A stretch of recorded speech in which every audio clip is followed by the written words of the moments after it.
பொதுவாக சைவ உணவு உடல் நலனுக்கு நல்லது, அசைவ உணவு உடல் நலனுக்கு கெட்டது என்கின்ற நம்பிக்கை நம் மனதில் ஆழமாக வேரூன்றி உள்ளது. இதற்கு பல காரணங்கள் உள்ளன. மேலை நாட்டவர் இந்தியர்களை விட குண்டாக இருப்பதை பொதுவாக காணலாம். இதற்கு மாமிசத்தை தவிர வேறு என்ன காரணம் இருக்க முடியும்? அதை தவிர்த்து சுகர், பிரஷர் என்று எந்த வியாதிக்கு மருத்துவரிடம் போனாலும் அவர்கள் கூறும் முதல் அறிவுரை மாமிசத்தை குறைவாக சாப்பிடுங்கள் என்பதே. மாமிசத்தை விட முடியாதவர்களுக்கு லீன் சிக்கன் என சொல்லி கொழுப்பெடுத்த தோல் அகற்றிய சிக்கனை சாப்பிட அவர்கள் பரிந்துரைப்பார்கள். மாமிசம் முழுக்க கொலஸ்ட்ரால். சைவ உணவு எதிலும் கொலஸ்ட்ரால் கிடையாது. அதனால் சைவ உணவுதான் உடலுக்கு நல்லது. இப்படித்தான் நம்மில் பலரும் நம்பி வருகிறோம். முட்டை சைவமா அசைவமா எனும் வாதம் ஒருபுறம் நடக்க, முட்டையில் உள்ள கொலஸ்ட்ரால் அளவற்ற தீங்கு விளைவிப்பது என பலரும் நம்புகிறார்கள். இன்னொரு உயிரை கொன்று நம்முடைய உடலை வளர்ப்பதா என்கின்ற அறம் சார்ந்த சிந்தனைகளின் வழி அசைவத்தை மறுப்பவர்கள் உண்டு. இப்படி அறம் சார்ந்த சிந்தனைகளின் வழியாக அசைவத்தை மறுப்பவர்கள் நிச்சயம் வணக்கத்திற்கு உரியவர்கள். இச்சிந்தனைகள் மரியாதைக்குரியவை, மதிப்பிற்குரியவையாகவே இருக்கின்றன. ஆனால் அசைவம் என் உடலுக்கு முழுக்க முழுக்க கெடுதல், அதனால் நான் அசைவத்தை உண்ணமாட்டேன் என்கின்ற கருத்திற்கு மிகப்பெரிய எதிர்வாதம் வந்து கொண்டிருக்கின்றது. அந்த எதிர்வாதத்தின் அடிப்படையில் அசைவம் சார்ந்த புதிய பரிணாம சிந்தனைகள் எழுகின்றன. ஏனெனில் பல்லாயிரக்கணக்கான ஆண்டுகளுக்கு முன்பிருந்தே மனிதனுடைய உணவு என்றால் அது தொடங்கியது அசைவத்திலிருந்தே என்ற கூற்று இன்றைக்கு கூறப்பட்டு வருகின்றது. இப்படி வரலாறின் முற்பகுதியில் சென்று பார்த்தால் மனிதன் அசைவத்தை தன் உணவின் மிக முக்கியமான அங்கமாகவே காத்து வருகின்றான். அப்படி இருக்கையில் அந்த அசைவம் இப்பொழுது எப்படி நம் உடலுக்கு மிகப்பெரிய தீங்கு விளைவிக்கக்கூடிய ஒன்றாக மாற முடியும்? மனித இன வரலாற்றை ஆராய்ந்தால் மனிதன் இறைச்சி உண்ணாத காலகட்டமே நம் பரிணாம வரலாற்றில் கிடையாது என்று கூறுகிறது இந்த வரலாறு. இப்படி 3.4 மில்லியன் ஆண்டுகளுக்கு முன்பு துவங்கும் நம் மனித இனத்தின் பரிணாம வளர்ச்சி வரலாறு பின்பு homo erectus, homo sapiens, Neanderthal என சென்று நவீன நியோலித்திக் மனிதனில் வந்து நிற்கின்றது. இந்த 3.4 லட்சம் ஆண்டுகளில் குரங்கின் மூளைப்பகுதி பெரிதானது, வால் விழுந்தது, 4 காலிலிருந்து 2 கால்களில் நடக்க துவங்கினோம், கற்கருவிகளை செய்தோம், நெருப்பை கண்டுபிடித்தோம். இப்படி குரங்கிலிருந்து மனிதனான இத்தனை லட்சம் ஆண்டுகளில் எந்த காலகட்டத்திலும் மனிதன் சைவ உணவு வழக்கத்தை கை கொண்டது கிடையாது. நம் கலோரி தேவைகளில் பெரும்பகுதியை மாமிசமே பூர்த்தி செய்தது. அதுவும் இன்றைய மருத்துவர்கள் உடல் நலனுக்கு கெடுதல் என சொல்லும் கொழுப்பும் கொலஸ்ட்ராலும் நிரம்பிய சிகப்பு மாமிசம்தான் நம் பெரும்பகுதி கலோரி தேவைகளை பூர்த்தி செய்தது. மிக பெரும் அளவில் இருந்த கம்பளி யானை, காட்டெருமை போன்ற மிருகங்களை தான் ஆதி மனிதன் வேட்டையாடி உண்டான். இப்படி இருக்க எப்படி திடீர் என்று நமக்கு இந்த அசைவம் கெடுதலான ஒன்றாக ஆகிவிட முடியும் என்று பலமான கேள்விகள் இன்றைக்கு எழுந்து வருகின்றன. ஆதி மனிதன் எக் ஒயிட்டை வேண்டாம் என்றானா? முட்டையை கொலஸ்ட்ரால் என சொல்லி உண்ணாமல் விட்டானாம்? இன்றைய சைவர்கள் உண்ணும் அரிசி, பருப்பு, கோதுமை, பீன்ஸ், பயத்தம்பருப்பு, பாசிப்பருப்பு, ஸ்கிம் மில்க், பச்சை பட்டாணி இவையெல்லாம் 10,000 ஆண்டுகளுக்கு முன்பிருந்த மனிதனுக்கு தெரியாது. அன்று அவன் உண்டது மாமிசம், சில காய்கறிகள், கொட்டைகள், விதைகள், கிழங்குகள், அவ்வளவுதான். அதிலும் இன்று இருப்பது போல் வருடம் முழுக்க தக்காளி, காலிஃப்ளவர் கிடைக்கும் நிலையெல்லாம் அன்றைக்கு இல்லை. அவன் கிடைத்ததை உண்டு அந்தந்த காலகட்டத்தில் எதெல்லாம் அவனுக்கு கிடைக்கிறதோ அவற்றை உண்டு அதனுடன் முக்கிய உணவாக மாமிசத்தையே உண்டு வளர்ந்தான். இன்றைய நவீன அறிவியலும் தாவர உணவில் இருப்பதை விட அசைவ உணவில் அதிக சத்துகள் இருப்பதை ஒத்துக்கொண்டுதான் இருக்கின்றன. விட்டமின் ஏ தாவர உணவில் கிடைப்பதை காட்டிலும் ஈரல், முட்டை, கேட் லிவர், மீனெண்ணெயில் அதிக அளவில் இருப்பதாக மருத்துவ விஞ்ஞானம் கூறுகின்றது. விட்டமின் D3 எந்த விதமான தாவர உணவிலும் அதிக அளவில் கிடையாது. அது சூரிய ஒளியிலிருந்து கிடைக்கும். அது கிடைக்க இன்னொரு வழி முட்டை, மீன், மாமிசம். இவைதான் விட்டமின் D3ஐ நம் உடலுக்கு தரக்கூடிய ஆற்றல் வாய்ந்ததாக மருத்துவர்கள் கருதுகிறார்கள். மீன தயாரிப்பு அப்படின்னாலே தரம் குறைவானது அப்படிங்கிற மனோபாவம் இன்னைக்கு எல்லாத்துக்குமே வந்துருச்சு.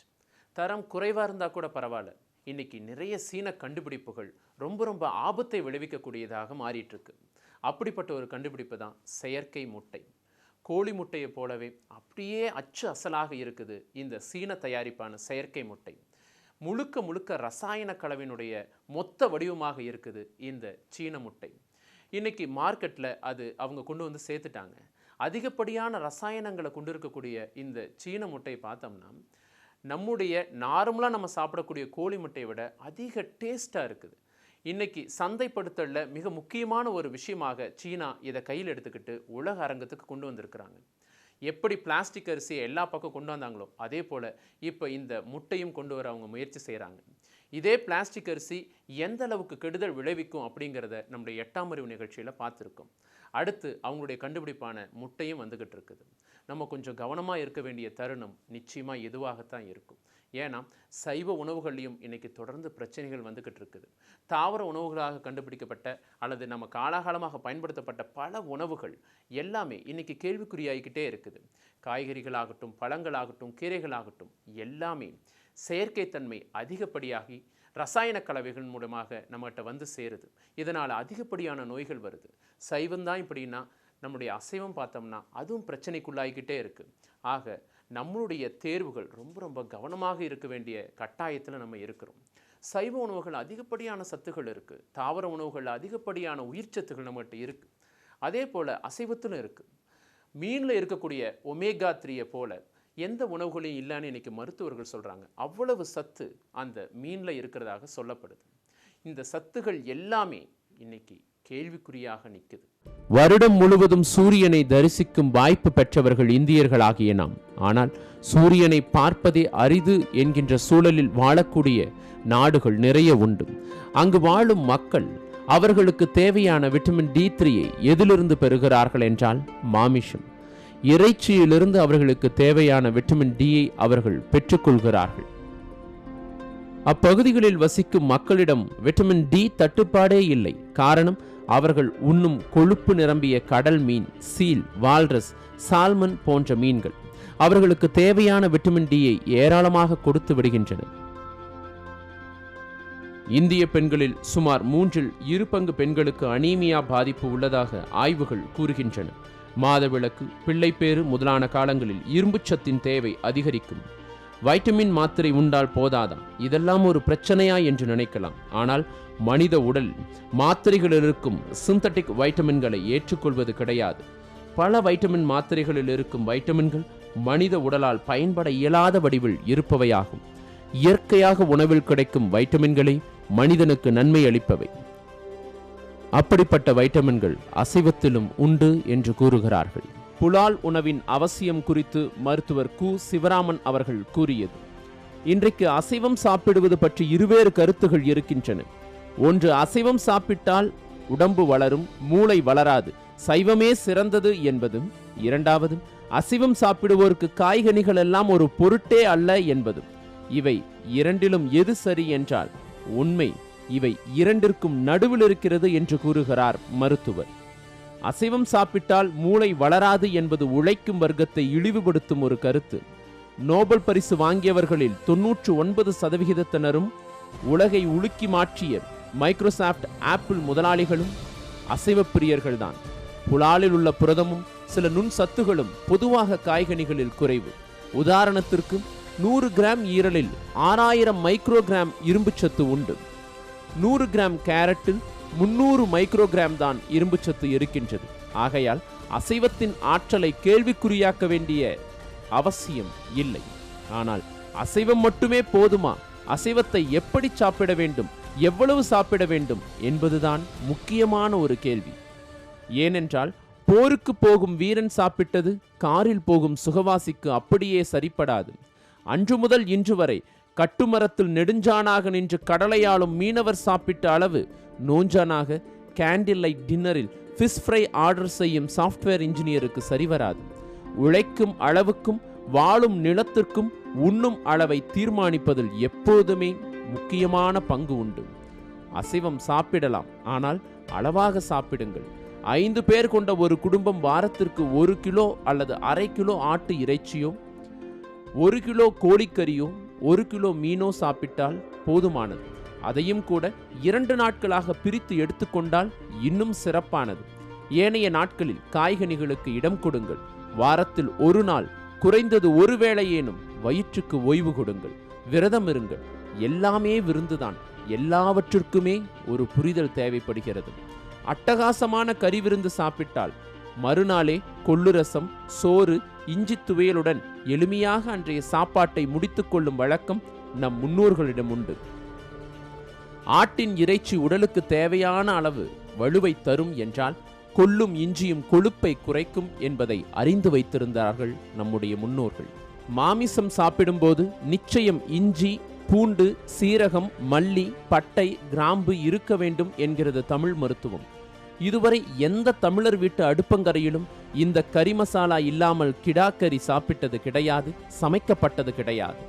ஆனால் புதிதாக வெளிநாட்டிலிருந்து இங்கு மூளைக்கு மூளை முளைத்து உள்ள பன்னாட்டு கறிக்கடைகள் பொரித்தும் அவித்தும் தரும் கறி பக்கோடாக்களில் கறி மசாலாவை நீங்கள் பார்க்க முடியுமா?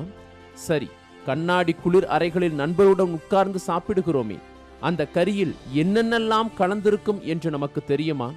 தெரிந்து கொள்ளுங்கள். நூற்றுக்கணக்கான ரசாயன காரணிகள் அவற்றில் உண்டு. ஏகப்பட்ட ரசாயன உப்புகள் உண்டு. குறிப்பாக புற்றுநோய்க்கு வரவேற்பு வளைவுகள் வைக்கும் சோடியம் நைட்ரேட், மோனோசோடியம் குளூட்டோமேட் போன்ற உப்புகள் அதில் அதிக அளவில் உண்டு. கோழி நல்ல உணவு. ஆனால் அது தானாக இறை தேடி வளர்ந்த கோழியாக இருக்க வேண்டும். ஊசி போட்டு வளர்ந்த கோழியாக இருக்கக்கூடாது. கோழிக்கறி பொதுவாக உடல் சூட்டை தந்து நோய் போக்கக்கூடியது. சாதாரண சளி, இருமல், மந்தம் போக்கக்கூடியது. உடல் தாதுவை வலுப்படுத்தி ஆண்மையை பெருக்கக்கூடியது என்கிறது சித்த மருத்துவம். கோழியில் நார்ச்சத்து அதிகம். விட்டமின் B12 சத்தும் அதிகம். உடல் எடை அதிகரிக்காது. வலுவுடன் ஆரோக்கியத்துடன் இருக்க சிக்கனுக்கு இணையான வேற எதுவுமே இல்லை என்று கூறுகிறது நவீன உணவியல். நம் ஊரில் கருங்கோழி என்னும் நாட்டு இனக்கோழி இன்றும் இருக்கிறது. காலில் அதிக மயிருடன் கிட்டத்தட்ட ஷூ போட்டது போல் மிடுக்காக இருக்கும். அந்த கோழியின் சதைப்பகுதியும் கூட கருஞ்சிவப்பு நிறமாக இருக்கும்.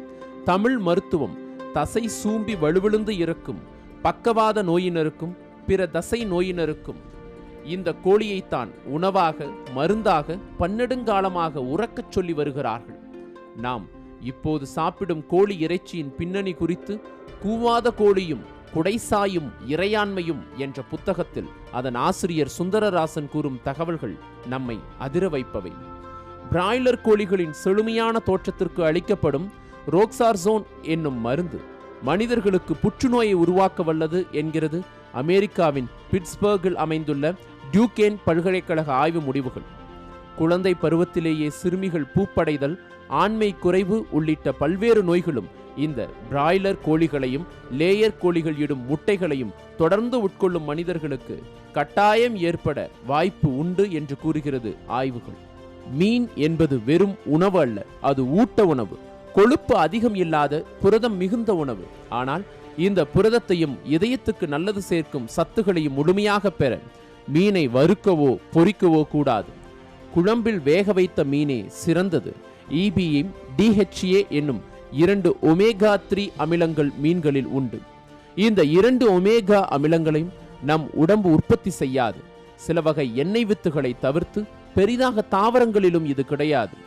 மூளைத்திறனை தூண்ட, புற்றுநோயை தடுக்க, மாரடைப்பை தடுக்க உதவும் இந்த 2 ஒமேகா 3 அமிலங்களையும் கடல் மீன்கள் நமக்கு தாராளமாக தருகின்றன. ஆடோ, மீனோ, கோழியோ அசைவ ஐட்டங்கள் பொதுவாக வெகு விரைவில் கெட்டுப்போகும் இயல்புடையவை. இறைச்சிக்கு என கொல்லப்படும் விலங்கு அதன் தோல், குடல் முழுமையும் நீக்கப்பட்ட உடன் வெகு விரைவாக அடுப்புக்கு போய் சேர வேண்டும். அதில் ஏற்படும் தாமதங்கள் நுண்ணுயிரிகளை இறைச்சியில் பெருக்கம் செய்ய தொடங்கும்.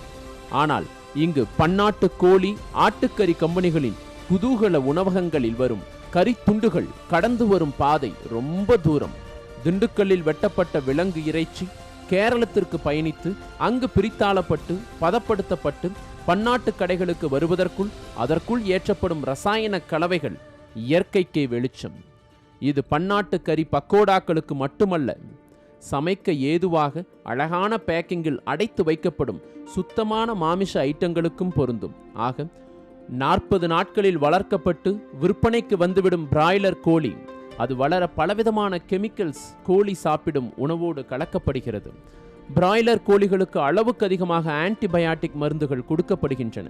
இதனால் கோழிகளுக்கு வரும் குணப்படுத்தக்கூடிய நோயையும் குணப்படுத்த முடியாமல் போவதோடு இறைச்சியை சாப்பிடும் மக்களுக்கும் பல நோய்க்கூறுகள் இதனால் தோன்றுகின்றன என்று ஆய்வுகள் கூறுகின்றன.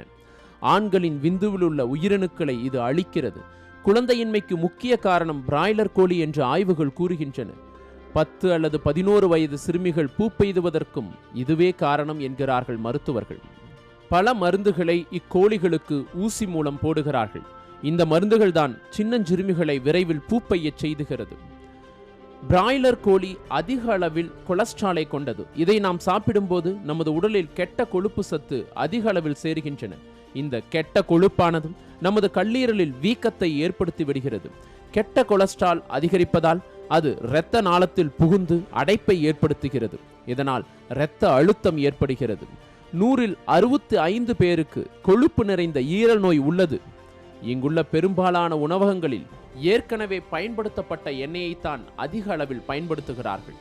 இதனால் கல்லீரல் கோளாறின் பிடியில் மக்கள் சிக்கி தவிக்கிறார்கள். மீண்டும் மீண்டும் உபயோகப்படுத்தும் எண்ணெய்கள் நமக்கு மிக கொடிய நோய்களை கொண்டு வந்து சேர்க்கும்.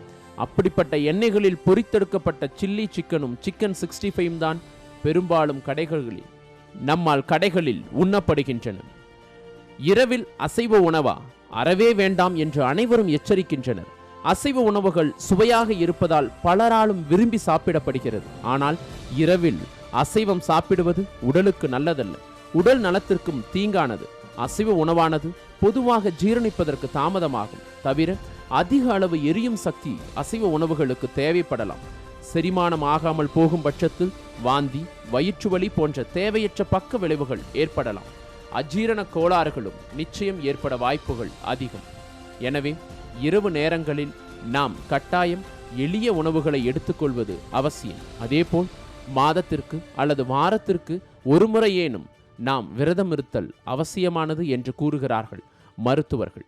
சைவம் சிறந்ததா அசைவம் சிறந்ததா அப்படிங்கிறது தனிநபருடைய விருப்பத்துக்கு உட்பட்டது.